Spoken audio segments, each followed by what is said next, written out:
আমার গুলুগুলুকে আমি একটি আহত জায়গা থেকে উদ্ধার করেছিলাম। তো আজ থেকে মোটামুটি 10-12 দিন আগে, তখন ওর অবস্থা খুবই খারাপ ছিল। তখন ওর ওর গায়ে একটা পাথরের ঢিল লেগেছিল একজনের দ্বারা। তো সেজন্য ওর একটা চোখ পুরোপুরি বন্ধ ছিল, আর ওর খাওয়া দাওয়া কিছু করতে পারছিল না, একদম আধমরা অবস্থায় পড়েছিল। তো সেইখান থেকে আমি ওকে তুলে এনে ওষুধ খাইয়ে খাবার খাইয়ে আস্তে আস্তে অনেক সুস্থ করে তুলি। এখন আমাদের গুলুগুলু অনেক সুস্থ, পুরোপুরি বলতে গেলে পুরোপুরি সুস্থ হয়ে গেছে। আর গুলুগুলু হচ্ছে আমার সোনাটা।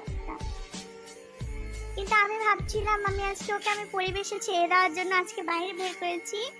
তো বাইরে বের করার পর আমাকে ছেড়েও দিয়েছিলাম, কিন্তু ও জানি না কিভাবে সে আবার আমার কাছে চলে এসছে। এই যে একদম এখানে বসে আছে।